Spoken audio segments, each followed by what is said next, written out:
मेरी सास घर की नौकरानी गुड़िया पर जान निछावर करती थी। मुझे कहती थी कि अगर इस घर में रहना है तो उसका हर कहा मानना। मुझे हैरानी होती थी कि आखिर एक नौकरानी को इन्होंने इतना सर पर क्यों चढ़ा रखा है। अपने पति से पूछा तो वह एकदम से घबरा गया। मुझे राज जानना था, इसलिए एक दिन नौकरानी के कपड़े पहनकर जैसे ही सास के कमरे में गई तो मेरी जान निकल गई। मेरा नाम चांदनी है। शादी की पहली रात थी। अभी मैं अपने कमरे में कदम रखने ही वाली थी कि अचानक देखा कि मेरी सास भागती हुई आई और मेरे पति से कहने लगी कि गुड़िया की तबीयत बहुत ज़्यादा खराब हो गई है, मेरे साथ चलो, हम उसे लेकर अस्पताल चलते हैं। यह सुनकर तो पहले मुझे बहुत हैरानी हुई। क्या मेरी सास नहीं जानती कि हम नई नवेली दूल्हा दुल्हन हैं? सारे दिन रस्मों के बाद थके हारे अब कमरे में जाने ही लगे हैं तो यह खड़ूस सास की तरह साजिश करने आ गई है।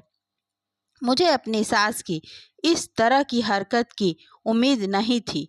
शादी का पहला दिन था तो मुझे लगा था कि मेरा पति अपनी माँ को समझाएगा और नौकरानी को किसी और के साथ अस्पताल ले जाने को कहेगा। भला घर की नौकरानी के लिए घर का मालिक अपनी शादी की पहली रात क्यों बर्बाद करेगा?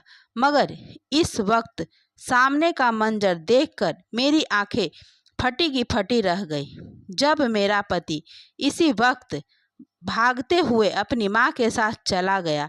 एक नौकरानी के लिए इतनी फिक्र और जो दुल्हन बनकर खड़ी है, इसका क्या? इसके बारे में सोचने की किसी ने ज़रूरत ही महसूस नहीं की। मैं खुद ही कमरे में चली गई, आई और अपने पति का इंतज़ार करने लगी।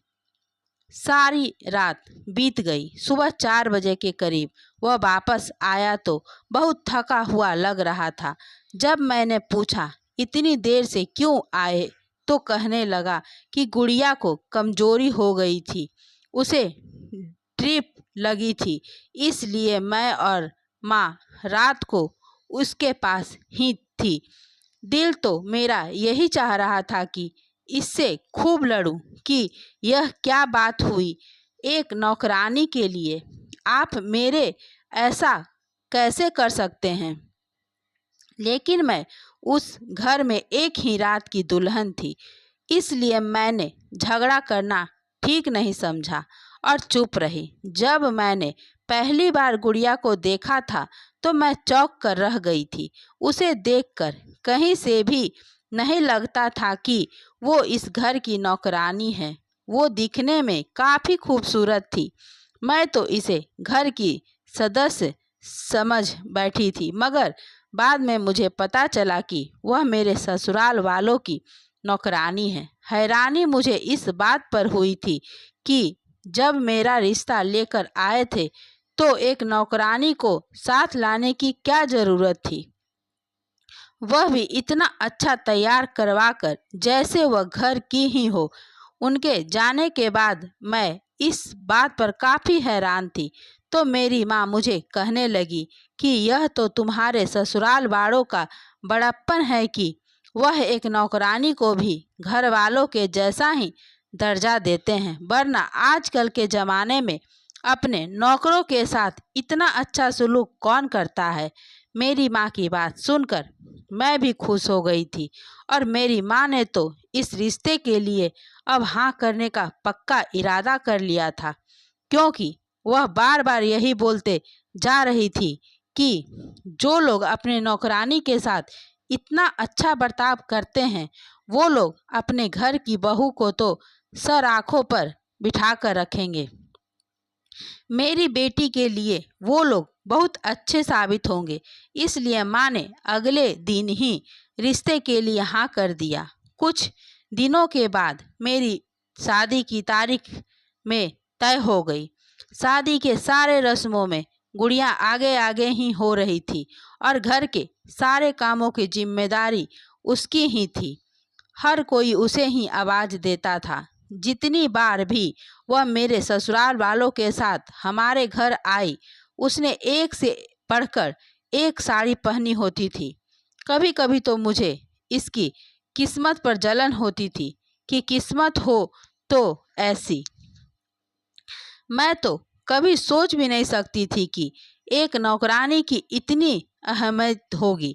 दिन ब दिन मेरी सास का रवैया मेरे लिए खराब होता जा रहा था और मेरी सास कहती थी कि यह अपनी मर्जी से इस घर की नौकरानी बनी है। हमने इसे नहीं कहा था, इसलिए तुम्हारा फर्ज है कि तुम इसकी सेवा किया करो। यह सुनकर तो मुझे बहुत गुस्सा आता था कि मैं क्यों इसके आगे पीछे फिरूं और इसकी सेवा करूं। मेरी लगती ही क्या है, मगर जाने मेरी सास को मुझसे क्या दुश्मनी थी कि वह मुझे इसके सामने जलील करने में कोई कसर नहीं छोड़ती थी। मुझे कहती थी कि अगर तुम्हें इस घर में रहना है तो तुम्हें गुड़िया का काम करने ही होंगे, इसकी सेवा करनी ही होगी। गुड़िया बहुत चालाक लड़की थी। सास के सामने तो बेचारी बन जाती कि नहीं, आप भाभी को ऐसा वैसा कुछ भी मत कहे, मगर मेरे सामने वह मुस्कुराती रहती, जैसे मेरी हालत से बहुत खुश महसूस हो रही थी। मुझे अपनी सास और ससुराल वालों पर बहुत गुस्सा आता था कि आखिर इन्होंने इस लड़की को इतना सर पर क्यों चढ़ा रखा है। अगर यह अपनी मर्जी से इस घर की नौकरानी बनी हुई है तो इसमें क्या बड़ी बात है। वह यहाँ पर रहती है और खाती पीती भी तो है। कैसे यह लोग एक नौकरानी और बहू को एक ही बराबर मान सकते हैं। मैंने सोच लिया कि मैं अपने पति के इस बारे में बात करके रहूंगी। इन्हें शायद घर के माहौल के बारे में कुछ भी पता नहीं था। जब मैं अपने पति से बात की तो मेरी बात सुनकर वह घबरा गए और कहने लगे कि तुम गुड़िया के किसी मामले में भी ना बोला करो। वह बेचारी सारे घर के काम करती है, तो अगर तुम इसके काम कर दिया करोगी तो क्या बड़ी बात है। जो हम लोग जानते हैं वह तुम नहीं जानती, इसलिए बेहतर है कि माँ जो कहती है वह कर दिया करो। इनकी बात सुनकर मैं गुस्से में मेरे से बाहर आ गई तो गुड़िया दरवाजे के आगे ऐसा लग रहा था कि हमारे अंदर होने वाले आपसी बात को सुन रही थी, क्योंकि उसके चेहरे पर एक मुस्कुराहट थी, ठीक जैसे मुझे चैलेंज कर रही हो कि तुम मुझे इस घर से निकाल कर दिखाओ। आखिर ऐसा क्या है जो मुझे नहीं मालूम और सब घर वाले जानते हैं। आखिर गुड़िया ने ऐसा भी क्या किया है कि यह सब लोग इसके गुलाम बन चुके हैं। मैं देखती थी कि जैसा वह कहती थी सब घर वाले वैसा ही करते थे। अब मुझे खुद ही पता करना पड़ेगा कि आखिर इस सब के पीछे क्या वजह है। मेरे पति अपने घर में सबसे बड़े बेटे थे। इनसे छोटे 2 बेटे और एक बेटी थी। मेरा एक देवर कॉलेज की आखिरी साल में। मैं गुड़िया से बहुत तंग आ चुकी थी। मैंने अपनी एक दोस्त से सलाह लिया तो उसने मुझे कहा कि तुम इसकी शादी क्यों नहीं करवा देती। आखिर लड़की जात है, कब तक कुंवारी बैठी रहेगी। शादी तो किसी दिन इसकी होनी ही है, तो इसे इस घर से शादी करके निकाल दो। मुझे यह सलाह बहुत पसंद आई और मैंने सोच लिया था कि अब मैं ऐसा ही करूँगी।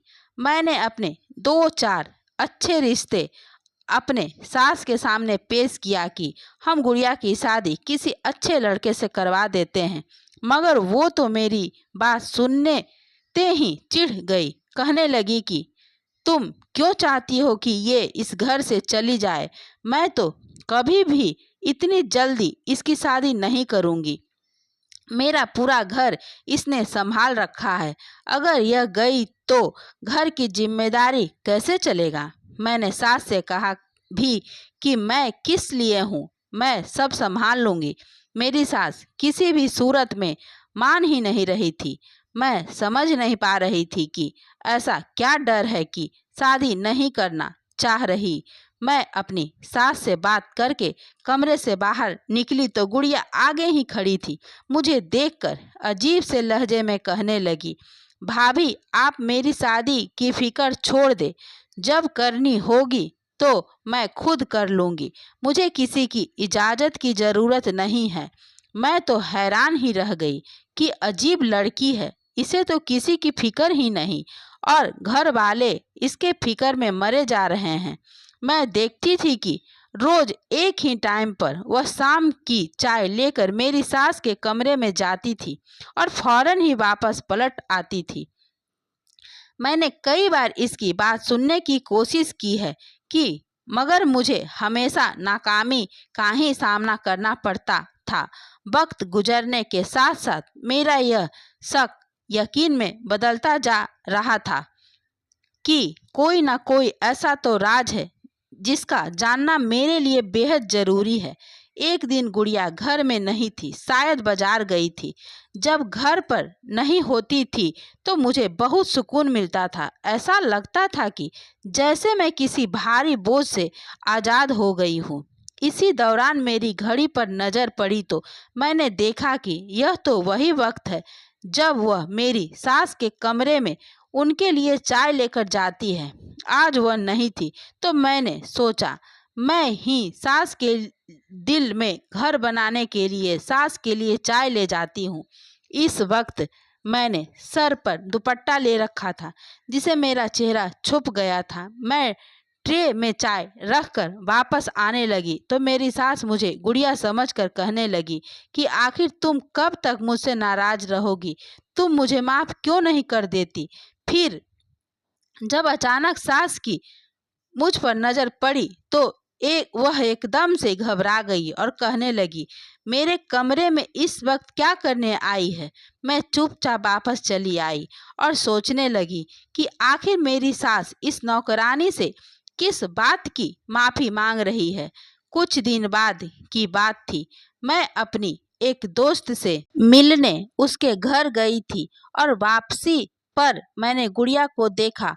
वह एक बूढ़ी औरत के साथ एक जगह खड़ी फल खरीद रही थी। मुझे कुछ अजीब लगा था कि यह इस औरत के पास क्या कर रही है और क्या लगती है मेरी जानकारी के अनुसार तो यह इस दुनिया में अकेली ही थी और इसका इस दुनिया में कोई नहीं था। मेरे लिए बहुत अच्छा मौका था कि मैं मालूम तो करूं कि ये कौन रिश्तेदार है जिसके बारे में घर में किसी को भी मालूम नहीं है। फल खरीदने के बाद वह धीरे धीरे चलती हुई इस बूढ़ी औरत को घर में पहुंचा कर वापस आ गई। अगले दिन मैंने बातों ही बातों में सरसरी अंदाज में पूछा कि तुम्हारा कोई तो इस दुनिया में होगा, कोई रिश्तेदार या कोई जान पहचान वाला।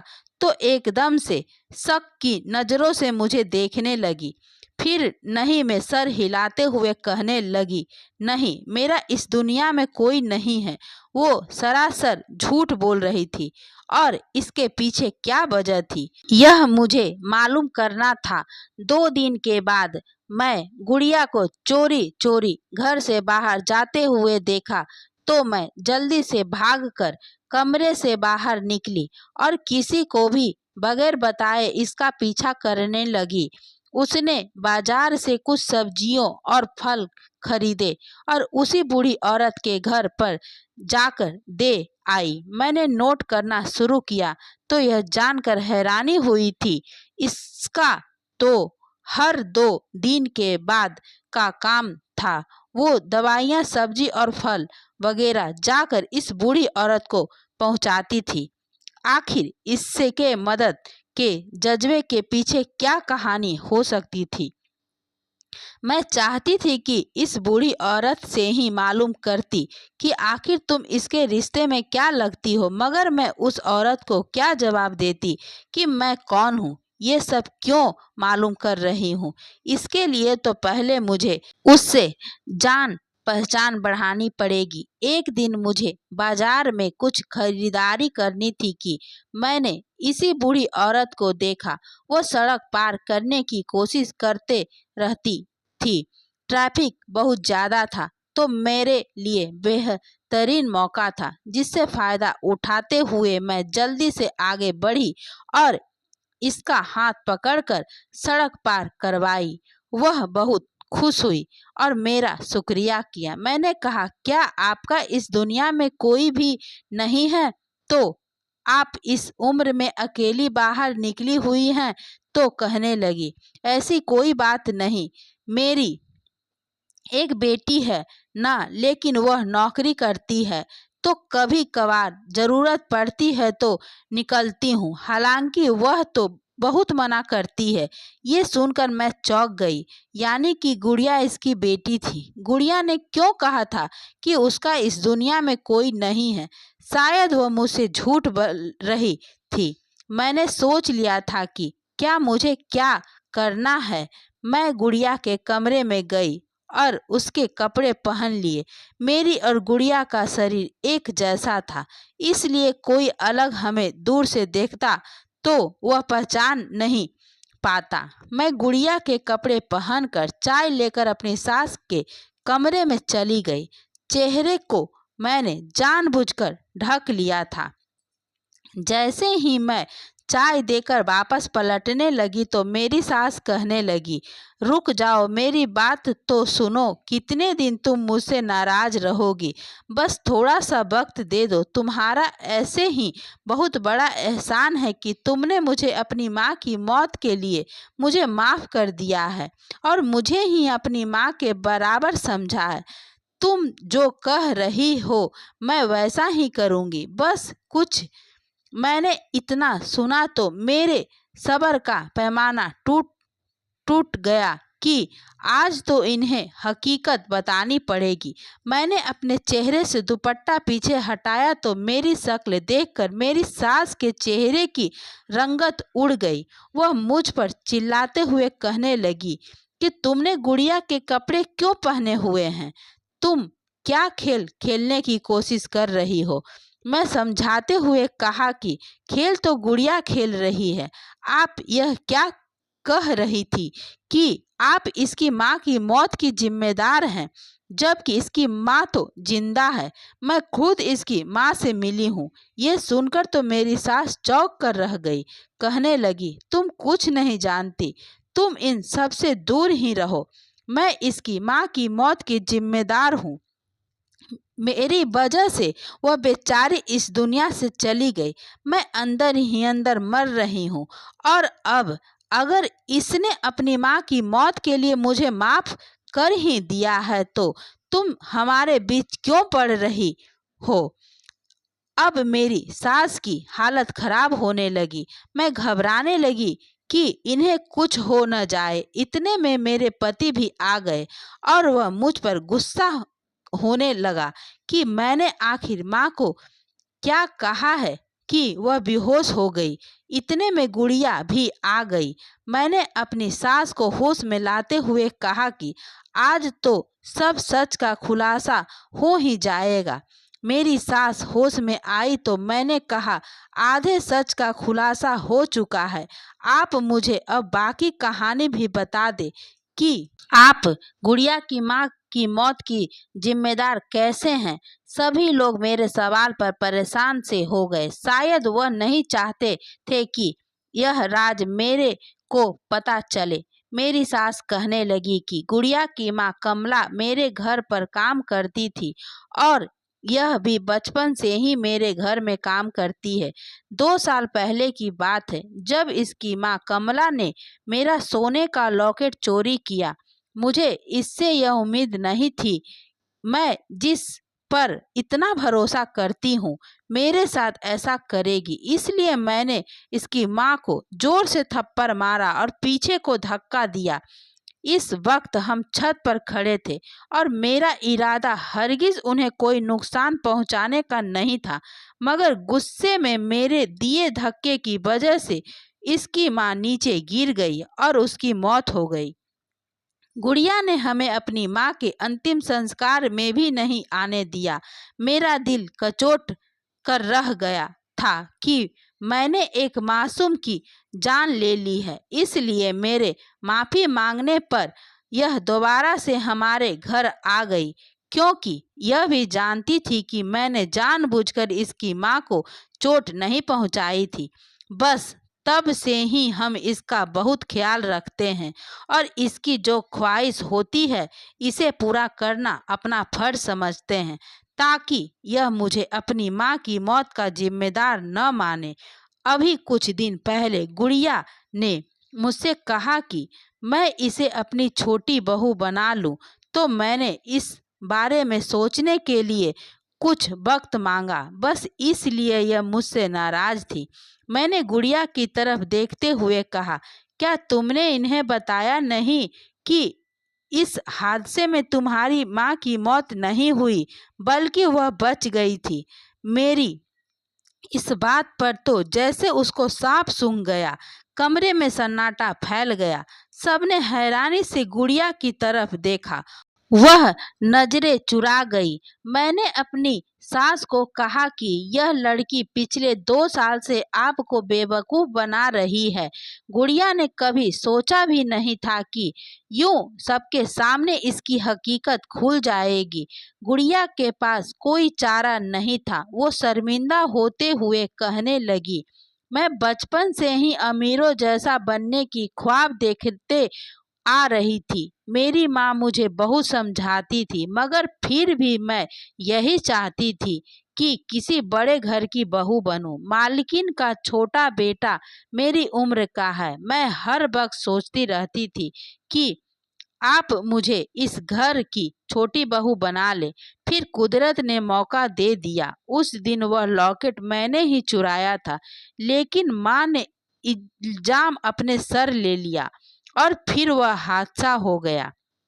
मेरी माँ बच गई थी, लेकिन मेरे दिमाग में एक प्लान आया इस घर में घुसने की और सबको अपने बस में करने का तरीका आया। मैंने बताया कि मेरी माँ मर गई और फिर मेरे प्लान के अनुसार मालकिन मुझे इस घर में ले आई और अब दूसरा मकसद भी पूरा होने वाला था, क्योंकि आप अपने छोटे बेटे को मजबूर करके मुझे इस घर की दूसरी बहू बना देती। गुड़िया की सारी प्लानिंग सुनकर सब दंग रह गए थे। वो उम्र में मुझसे कहीं कम थी, मगर इसकी चालाकी ऐसी थी कि किसी को यकीन ही नहीं आया। अब मुझे गुड़िया को कहने की जरूरत नहीं थी कि वह इस घर से निकल जाए।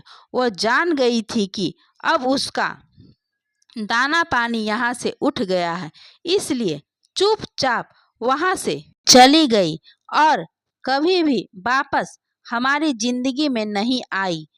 आज मेरे सबसे छोटे देवर की शादी है, तो अचानक से मुझे गुड़िया की याद आ गई। तो आज की कहानी में बस इतना ही। कहानी पसंद आई हो तो लाइक करें, चैनल पर नए हैं तो चैनल को सब्सक्राइब करें। धन्यवाद दोस्तों।